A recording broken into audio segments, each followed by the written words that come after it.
Hello दोस्तों, आज हम पढ़ेंगे विटामिन के बारे में। यह एक ऐसा टॉपिक है जो सभी प्रकार के एग्ज़ाम में पूछा जाता है, चाहे वो एग्ज़ाम यूपी पुलिस का हो या फिर यूपीएससी का। इसका मतलब आप समझ रहे होंगे कि ये जीरो से लेके हीरो लेवल की सभी पेपरों में पूछा जाता है और ये बहुत ही इजी है। इसको मतलब आज ऐसा इसे पढ़ेंगे कि दोबारा कहीं पढ़ने की ज़रूरत नहीं होगी। एक से एक धांसू ट्रिक है। इस क्लास के बाद विटामिन का जो कॉन्सेप्ट है वो आपका एकदम से क्लियर हो जाएगा और कहीं भी पढ़ने की आवश्यकता नहीं होगी, याद हो जाएगा, इसी क्लास में याद हो जाएगा। विटामिन को दो प्रकार से बांट दिया गया है, एक वाटर सोल्यूबल और एक फैट में। एक वाटर जो जल में घुलनशील होते हैं और एक वसा में घुलनशील विटामिन होता है। वसा में जो घुलनशील विटामिन होता है उसे याद कर सकते हैं ट्रिक से। ट्रिक इसका है कीड़ा, यानी विटामिन के, vitamin E, vitamin D, vitamin A वसा में घुलनशील है। अब कीड़ा कीड़ा को वसा लिया यानी वसा लिया, कीड़ा वसा लिया यानी के ई डी ए, कीड़ा वसा में घुलनशील विटामिन है। और जल में बाकी जो बचता है विटामिन वो जल में घुलनशील होता है, जिसे बीसी जल में घुलनशील होता है। और ये जो विटामिन होता है ये विटामिन से कोई कैलोरी नहीं मिलती है। हालांकि साइंस है तो अपवाद तो रहेगा ही। तो आइए एक एक विटामिन को पढ़ते हैं अच्छे से। सबसे पहले बात करेंगे वसा में घुलनशील विटामिन के बारे में। वसा में घुलनशील विटामिन के बारे में कुछ इंपॉर्टेंट फैक्ट है जो याद कर लो। हालांकि ये ज़्यादातर पूछा नहीं जाता, लेकिन इंपॉर्टेंट फैक्ट है, याद कर सकते हैं कि ये जो वसा में घुलनशील विटामिन होता है ये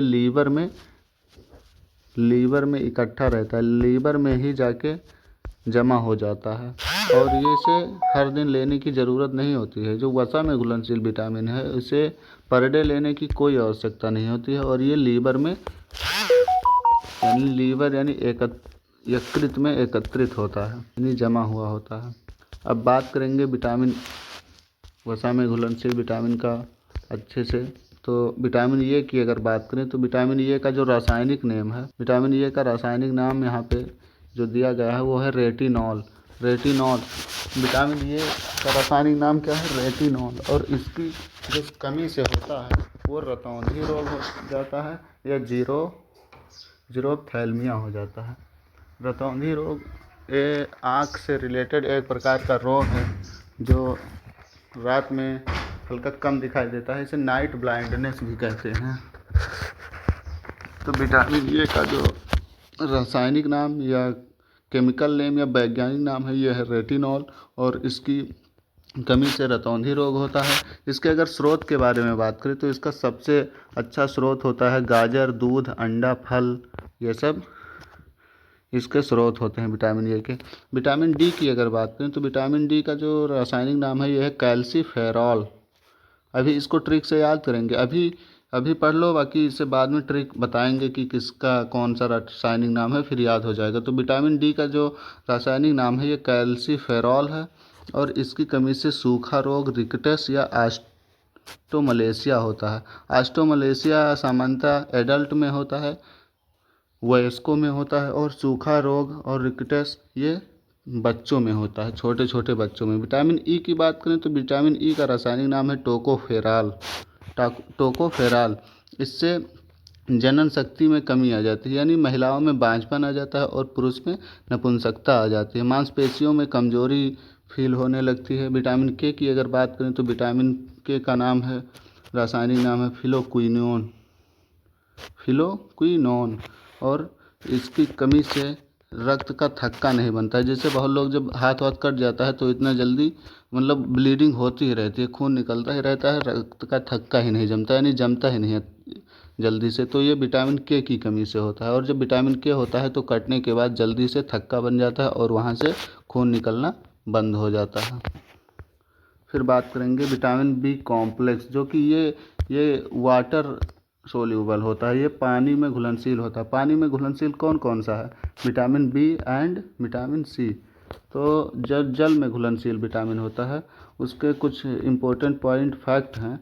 ये पानी में घुल जाते हैं और शरीर में जमा नहीं होता है। जैसे वसा वाला जो था, वसा वाले विटामिन, कीड़ा के ई डी, ये जो विटामिन थे वो तो शरीर के यकृत में इकट्ठा हो जाते थे, जम जाते थे, लेकिन जो विटामिन जल में घुलनशील होते हैं, ये विटामिन शरीर में कहीं भी इकट्ठा नहीं होते हैं, बस केवल विटामिन B12 को छोड़कर।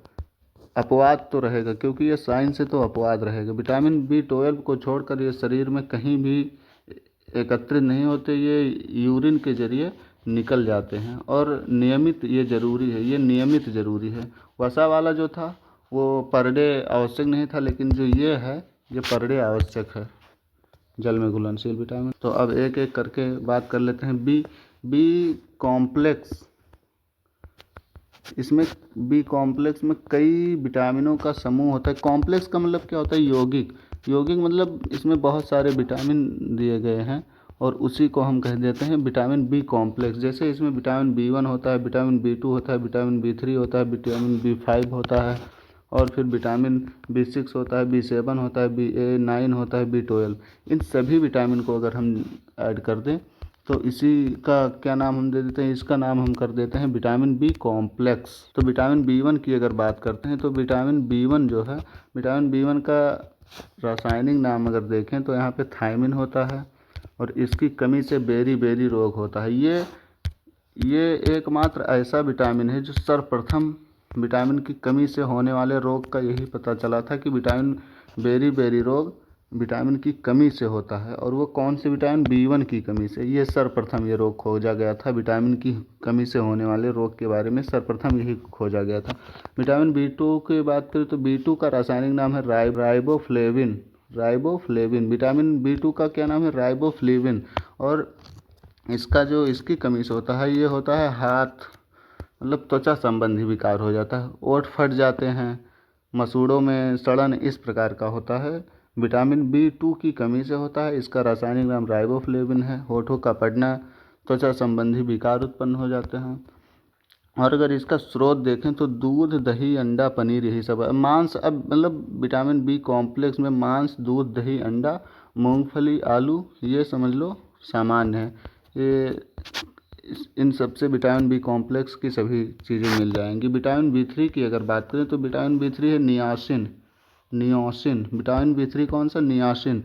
इसकी कमी से पेलाग्रा, जैसे दाद वाद बोलते हैं ना, दाद, त्वचा रोग हो जाता है। विटामिन B3 की कमी से नियासिन। B5 की बात करें तो B5 पेंटाथोनिक अम्ल होता है। इसका रासायनिक नाम पेंटाथोनिक अम्ल। B5 का बात करें तो पेंटाथोनिक अम्ल होता है। इससे पैरों में जलन हो जाता है, थकान होता है।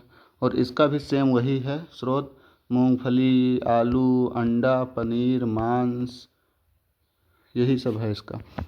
एक बात अगर करें तो जैसे देखो B5 को याद करने का एक आसान ट्रिक होता है। जैसे जहाँ पे कार्बन 1 होता है उसे हम क्या कहते हैं? मेथेन बोल देते हैं। कार्बन 2 होता है वहाँ पे एथेन 3 होता है, वहाँ पे प्रोपेन, और जो 4 होता है वहाँ पे ब्यूटेन, और जहाँ 5 होता है, 5 के लिए हम कौन सा प्रयोग करते हैं? पेंटा का प्रयोग करते हैं। 5 के लिए पेंटा का प्रयोग करते हैं। तो इसीलिए विटामिन B5 का क्या नाम दिया गया है? पेंटाथोनिक अम्ल। पेंटाथोनिक अम्ल। इसकी कमी से कौन सा रोग होता है?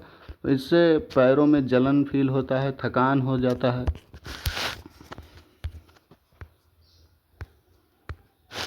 अब बात करते हैं यहाँ पे विटामिन B6 की। विटामिन B6 का जो रासायनिक नाम है ये पैराडॉक्सिन है। तो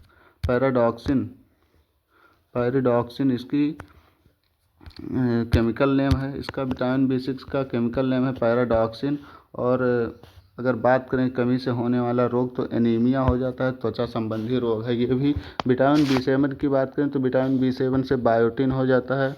इससे बालों का गिरना या लकवा मार देता है। बहुत लोगों में सुना होगा कि लकवा लग गया है, पैरालिसिस हो जाता है विटामिन B7 की कमी से। और B9 की अगर बात करें तो ये फोलिक एसिड होता है, इससे एनीमिया या जन्म दोष हो जाता है। विटामिन B12 की बात करें तो साइनोकोबालामिन इसका रासायनिक नाम है। और कमी से रोग, घातक रक्तल्पता और तंत्रिका तंत्र में दोष हो जाता है। जैसे न्यूरॉन और जो एनीमिया होता है ये विटामिन B12 की कमी से हो जाता है। विटामिन B12 का रासायनिक नाम क्या है? साइनोकोबालामिन। विटामिन B9 का है फोलिक अम्ल B7 का नाम है बायोटिन, B6 का नाम है पैराडॉक्सिन। और अगर विटामिन सी का नाम बात करें, विटामिन सी की बात करें तो एस्कॉर्बिक अम्ल इसका रासायनिक नाम होता है।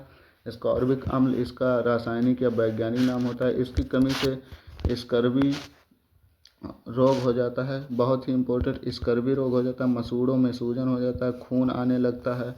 और अगर इसके स्रोत की बात करें तो आंवला, नींबू या संतरा, मतलब खट्टे पदार्थ ज़्यादा होते हैं, जिसमें सबसे इसका मुख्य स्रोत है वो आंवला और नींबू होता है। और ये विटामिन सी जो है ये खाना पकाते वक्त आसानी से नष्ट हो जाता है। अब अगर ट्रिक की बात करें, याद करने का ट्रिक कौन सा है, तो याद करने का बहुत ही अच्छा ट्रिक है, जिसे इसका रासायनिक नाम, जिसे हम वैज्ञानिक नेम कहते हैं, याद करने का सबसे अच्छा ट्रिक है रथ एक टॉफ़ी। रथ एक टॉफ़ी। अब ABCDE, ये BCDE और के एक तरफ लिख लो और उधर लिख दो रथ एक ट्रॉफी। तो रा से आ जाएगा रेटिनॉल, था से आ जाएगा थायमीन, ए से आ जाएगा एस्कॉर्बिक अम्ल, के से आ जाएगा कैल्सीफेरॉल, टी से आ जाएगा टोकोफेरॉल और फी से आ जाएगा फिलोक्विनोन। बहुत ही अच्छा ट्रिक है, बस इसे थोड़ा अच्छे से इसका जल्दी से स्क्रीनशॉट ले लो।